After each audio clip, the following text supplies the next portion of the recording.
There's no one size fits all, and I want to meet our employee population and our leaders where they are.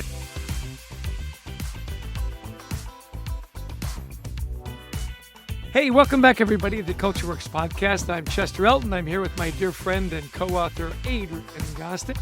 This is the podcast where we talk about culture, and we talk about some really great leaders that get it, as we say, have built great cultures, really understand the importance of people in the workplace. And on that note, Adrian, will you introduce our guest today? You bet. Today's guest is leading in an industry that's experiencing enormous pressure and opportunity. That's insurance. Chester and I, we've done a lot of work in insurance industries over the years. And Chris Mary leads an organization of 150 employees focused on property and casualty and employee benefits. And he's been navigating restructuring, leadership development, and the integration of HR tech and AI. As if not, you got enough going there, Chris. Chris, welcome to the show today. Our conversation is going to be about putting the right people in the right seats, raising leadership expectations, and using technology wisely without losing culture. We got a lot to cover. We're thrilled to have you here, Chris. Thanks, Adrian. Thanks, Chester. Happy to be here. It's an exciting time for us at ECBM. The industry, as you mentioned, is changing quite rapidly. And we really think that our culture has been the catalyst for our success and for our growth over the past few years. So we're excited to navigate the changes and make sure that we're doing all that we can to put our employees in a position where they can succeed and support our clients, and also making sure that we're staying true to ourselves and to our values and our culture. Excellent. I just want to jump in and say, by the way, if you notice, Chris is in his basement. He and I both live on the East Coast. We got 2 feet of snow over the last 24 hours. So the fact that he MacGyvered this all together so he can be on the podcast, you get bonus points for that, Chris. Thank 5 you. stars. Hopefully there won't be a screaming child that will run in and mess up the recording. Fingers crossed. Excellent. Chris, you mentioned that one of your biggest challenges past year when we chatted before was restructuring to get the right people in the right seats. That's kind of hard work strategically and emotionally, especially with a smaller organization that's growing. Walk us through that process. Yeah, for us, it's all about putting people in the best position to succeed and putting people in the right seats. And that goes with clarity and making sure that we're being clear about our structure as an organization and where we want to take our business. We made some changes, not necessarily because anything was broken per se, but more about we wanted to look ahead and putting our people in a position where they can do their best, not just for today, but for the future. And for us, it's providing clarity about expectation. What should they expect out of our organizational structure? And what should they expect out of their role? And we knew that the opportunity cost of not doing anything would be significant. So we wanted to make that move and really get ahead of the curve and put our employees in the best position to bring their best every day. Our mentor, Marshall Goldsmith, says, what got you here won't get you there. And that's what great organizations do, right? They don't wait till things break. They're improving as you go. Was that the mindset? Absolutely. Yes. Like I said, we knew things were changing and they are changing rapidly especially in the insurance space over the past couple of years. And we could sit around and we could wait and be reactive, or we could be proactive. And I think for us, we've had an incredible run. We have some highly tenured employees and leaders. And we wanted to make sure that being mindful of what got us here will not get us to that next horizon. As we're getting beyond that 150 employee mark, we know that we have to scale and we have to put some infrastructure in place to help us get that next horizon of growth. And it's being delivered about what are our expectations for us and making sure that we have accountability for our employees about success. Yeah. Now, talk to me about how do you maintain morale during all that change? Change is always stressful. We wrote a book, Anxiety at Work, and nothing causes more anxiety than people moving around and stuff. So fill us in. I think it's a couple of things. One is leading with empathy. That's one of our core values as an organization in terms of how we deal not only with our clients, but with our employees and leaders internally, and having a conversation and helping them understand why we need to make these changes. What's the rationale for that? And bringing them into the process and bringing them into the conversation so they feel like they have some skin in the game and it's not necessarily happening to them, but they have agency and an input in our future direction. And we've had a lot of conversations about what does good look like for us as a company? What does it look like for us as leaders? And really bring people into that discussion and getting their contributions, getting their input has been a game changer for us in terms of addressing some of those anxieties and making sure that they have a clear understanding of what the future looks like and their role in it. And how do you do that? Is it town hall meetings? Is it Survey Monkey? What are you doing? Yeah, it's a little bit of both. I've tried to do a lot of active listening. So we've had some leadership roundtables that I've been doing just to get the voice of our employees. I've been meeting with our leaders collectively as a leadership group. We've had some town hall conversations and also just some selective coaching. There's no one size fits all. And I want to meet our employee population and our leaders where they are. And for some, it's, hey, we need to have a leadership roundtable and get everybody in the room and hash it out. For others, it's, let's have a conversation to understand maybe what's that thing in the back of your mind that's giving you pause or creating some anxiety so we can address it head on and put a plan in place to make you feel comfortable. Let's talk a little bit more about leadership. Before we jumped on, Chester and I were reminiscing about when we recorded yesterday's USA Canada hockey game and at the We Olympics. returned for Canada, by the way, just so you know. I'm sorry. Sorry, not sorry, maybe. So we were just saying, you didn't say that quite right. It's sorry. Yeah, sorry. now Chester and I live in the U.S., but we have roots in Canada, so we want everybody to do well. But now Connor McDavid wears the C on his chest, but he was the captain of the Edmonton Oilers, where we were saying when he was 19 years old. Leadership is thrust upon some people at an early age. So let's talk a little bit about leadership. You talked with us about up-leveling expectations of leaders. Basically, look, we expect more than we were a 50-person organization than we do when 150 or we're 300. There are these latter steps you take up. So what exactly are you looking for in leaders that maybe we didn't expect when we were smaller? Sure. It's a great question. For us, I think it's making sure that we are a living example of our core values and our culture. And particularly as we're growing and scaling, not just being the technical expert or the foremost in the industry or your field, but how do you provide that example and help others grow and develop and truly be exemplars of our company and our culture? That's something that we want to focus on more and more. We're becoming a larger organization. We're getting more layers and more leadership positions. And we're also getting people coming in from other companies because we are growing and we have new leaders, we have new employees. We want to make sure that we're scaling our culture. And part of that success of scaling the culture is making sure that our leaders are bought in and they understand what that means. And the expectations have shifted because of our growth. And that's something that we're really leaning into with that group. And it's been a great conversation so far. Talk a little bit before we jump into some of the other leadership issues and whatnot. It takes courage to make changes like that.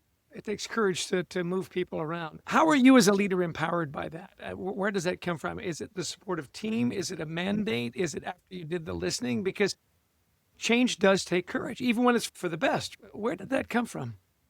I think we're a family-owned business, and I think that's something that allows us a little bit of latitude because we can do things a little bit differently because of our unique ownership structure. But I also look at it as respect, and I think providing that right structure, providing that clarity of expectation, that clarity of purpose is really showing respect to our employees and to our leaders. To me, it's not really about courage. It's more about being respectful and being loyal to our employees. And I feel like we have that obligation to be clear about what we expect out of them and how we're going to help them get there and coach them to that. So to me, that is the North Star that keeps me focused. I wanted to do right by them and I want to make sure that I'm being loyal to our employees. And to me, that trumps everything at the end of the day. Yeah. Let me ask you then. So what is your driving purpose? If you were to articulate it for our listeners. Yeah. But I'd say for us, our business, and you think about insurance, people think about commoditized industry, right? Maybe a little bit boring or corporate, but we are in the people business. We help companies manage risk. And if you think about a mid-size or a small business that has an insurance claim, more often than not, that can be the difference of whether or not they're going to keep their business opening, or if they have a health issue with their employees, healthcare, how personal that is, right? There's a real human-centered issues. And for our employees to support our clients, we need to make sure that we're supporting them and we have that human-centered approach. So to me, it's all about helping to manage that risk and to build that human connection, whether it's externally with our clients or internally to make sure that our employees are in a position where they can support our clients. To me, I feel like that's my driving purpose and something that gets me really excited every day to do my job. That's awesome. Level set for just a moment. Tell us, again, midway here or so, tell us the name of the business, where exactly you operate, what your niche is. Give us the 20-second commercial of your business, Chris. So we are ECBM. So we're a family-owned property, casualty, and employee benefits brokerage. So we focus on, if you think about, as I mentioned, that story about the mid to small to mid-sized business, we help manage risk. And if you think about in this day and age, everything from property claims to cybersecurity, all the bad actors that are out there, some significant challenges that businesses face. And we come up with insurance solutions and support through those challenges. On the flip side, from an employee benefits perspective, this is a very, I can't emphasize enough, a very challenging time for that. Because if you think about the cost from a business perspective, and even from an employee, think about your premium costs, they go up every year. And it's almost like clockwork. We're going to get a double-digit raise every year. And we look at ways that we can help manage that cost and manage that risk for our clients. And especially in the healthcare side, it's a very challenging time, a very costly time. Yeah. I was just in a roundtable with heads of HR recently, and we're talking about what are some of the biggest challenges and biggest issues that you're tackling right now. Number one was AI, but number two was the cost of benefits and the cost of healthcare and how it's eroded their budgets. And it's taking away, my healthcare costs went up 15%. So now I have to table that employee development program or that leadership program that I wanted to do because we've lost a little bit because we have to manage our costs. So it's becoming a real challenge for my peers in the space in the CHRO side, but I'm seeing the pressure for a lot of business leaders. And we're there to try to find ways that we can contain that cost and manage that for employers so that they can support their employees and do things that they want to do, adopt AI, employee development, fun stuff. Let's push on that a little bit because, again, the podcast is The Culture Works. As you mentioned, it's transactional. My insurance costs have doubled this year. It's hard to manage through that when you weren't expecting it.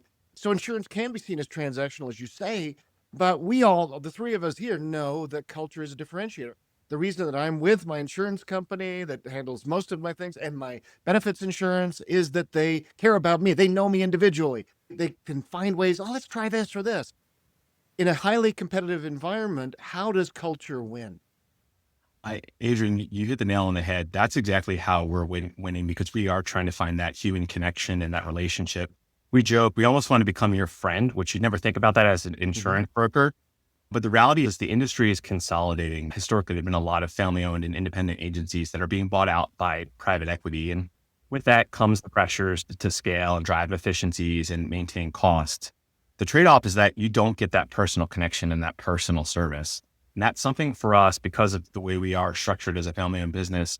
That's our North Star. We really want to make sure that we're always maintaining that human connection. And that's core to our culture. We're doing right by our clients and doing right by our employees. And we think that's going to translate in terms of building a relationship, like you mentioned, Adrian, where you want to stay with that broker, where we can understand your problems and offer up solutions that might help you, whether it's contain costs, save money, or manage some pretty significant business risk. And that's when we think about the culture, our employees really do lead with empathy and they really do care about their clients. I know that sounds cliche, but in this day and age, we're doing things. We're going to pick up the phone and we're going to speak with you. And we're not going to put you through an AI chatbot for help or an endless phone tree. Because if you think about that, if you're calling us, you probably have a significant problem and you need help. And you're probably anxious, scared, angry. So we want to show up and have a friendly face and lead with empathy and help you through what can be a difficult time. Chester knows, anxious, scared, angry. Those are my three go-tos. So you nailed me. Yeah. So you mean your people aren't getting phone calls from your clients saying, hey, just want to let you know, love the service. Everything's going great. We do some of those. That's probably the most fun part of my job, Chester, is we have a monthly town hall where we'll take client testimonials and we'll share it out. Oh, that's great. And that is the best. Any day I get an email that's forwarded my way from a client where, hey, so-and-so was really empathetic or they helped me tenaciously solve a problem. And that is the best where we can share that in front of the entire company and say, so-and-so did a great job and here's what they did and here's the impact on the client. That's why we do what we do. And it's great to share that. Culture really is so important, especially, when you're in the business you're in, which is the human business, right? So what's one cultural behavior that you would protect at all costs? I think for us, integrity in the business that we're in is critical. Making sure we are who we say we are and we follow our commitments and honor that. Really critical in this business. Something that we just can't negotiate on. Excellent answer. Good answer. Like the family feud. No, it is. That's got to be the core of everything you have, right? If you don't do what you say you're going to do, you don't have much of a business left over, do you? So you're currently exploring all this AI stuff and how you use it with your business. And that can raise a lot of anxiety. People think that AI is going to replace their jobs and so on. As you look at HR tech and AI solutions, every executive is hearing about it, right? But few know how to implement it very well. What problems are you hoping that AI will solve for you? And where are you being cautious? It's a great question. From an operational perspective, we're finding that there are a lot of things, particularly in our industry, that's very time and labor intensive.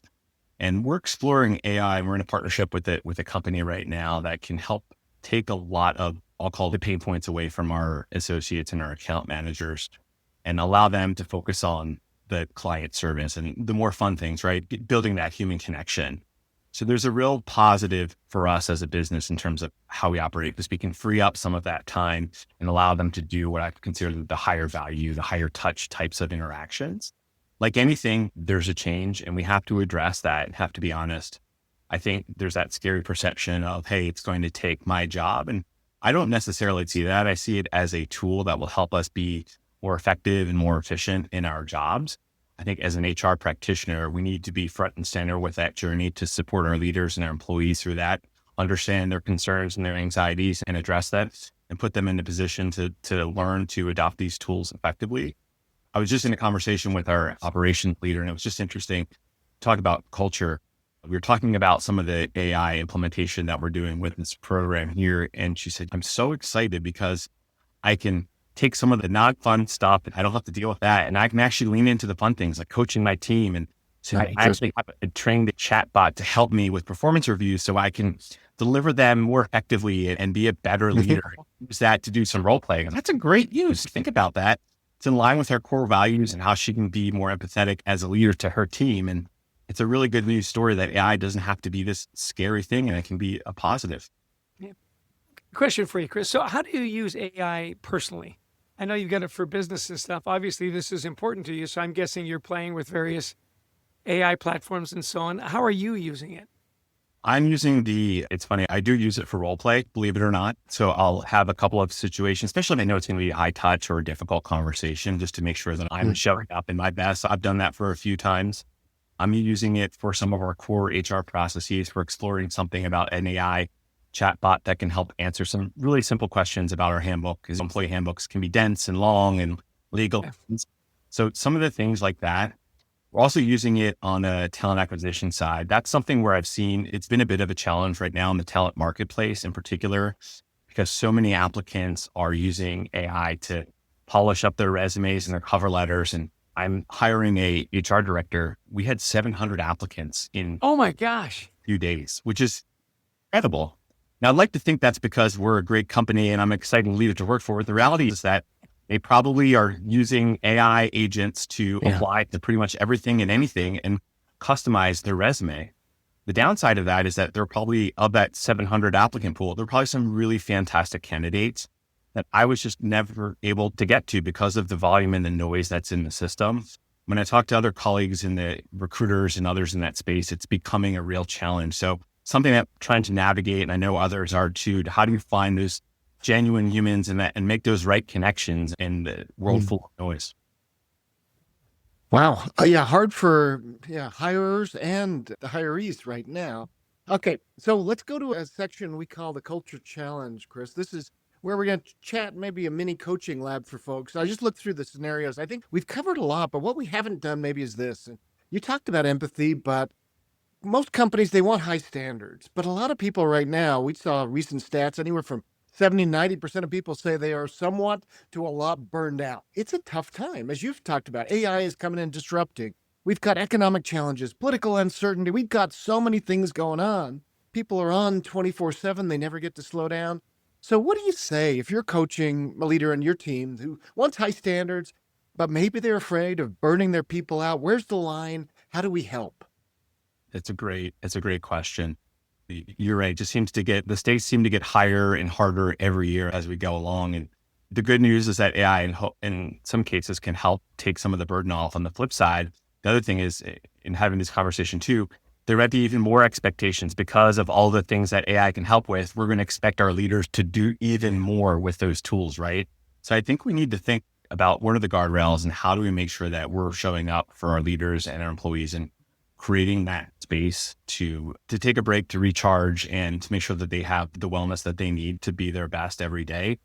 I would love to say that I have the magic answer, but I think some of it has been being deliberate about taking time out. And we put some things on the calendar where we've had no meeting days or just time where we're going to say, as a company, we want you to block this out for your personal development, work on some learning, make sure that you have some headspace, and just making sure that you're creating that space, whatever you need for your personal development or just to zone out, to focus, whatever that needs, and being deliberate, because we can't always push the pedal down. And as you know, that the burnout is real. I see it in an HR role. I see it amongst my peers in the HR space, but in particular, coming out of COVID, it just hasn't let up. And I think we have to be mindful of taking those moments and in some cases, creating them as well. Excellent. Yeah. Okay. We're in the home stretch here, Chris. This is rapid fire. Okay. So just the quick answers. First thing that pops into your head. One leadership trait you refuse to compromise on. I think you go back to integrity. To me, that's core to who I am and to how we have to operate, regardless of the industry. Excellent. AI will most transform blank in the next 5 years. I think it's going to transform HR in ways that we haven't fully understood yet. Performance expectations, how do we evaluate talent, expectations of jobs, and how we hire. And I think I'm excited because I think HR has a front row seat for all of this. And I think that we're going to be, everyone thinks of technology as the critical function that's going to be driving this. I think HR is going to be there front and center. Yeah. That marrying it with the human side that you talk about. Okay. This is where we dig deep. Okay, Chris. Right. It's the hardest leadership lesson you ever learned. Sometimes putting off the tough decisions or putting off the tough feedback and not sharing that right away is not always the best thing. And sometimes you just have to get in the moment and lead into those tough conversations and don't wait. Yeah, don't hesitate. Yeah. Last one. Finish this sentence. The future of leadership is... I think what's old is new.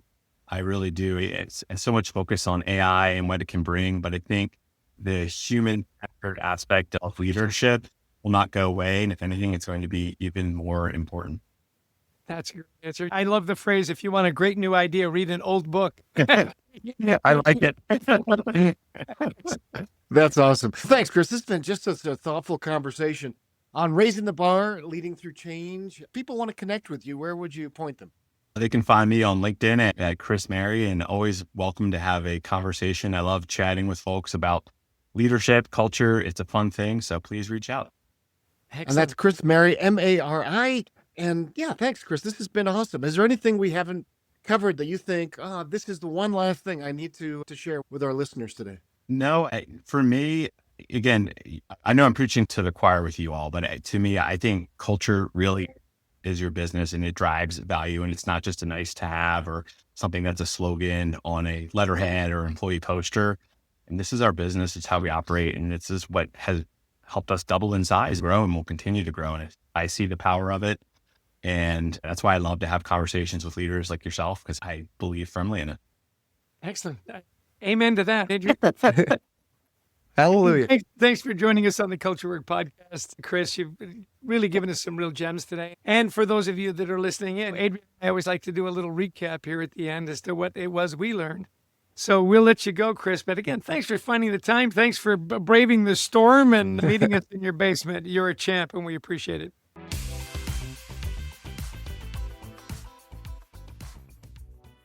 Chester, that was just amazing.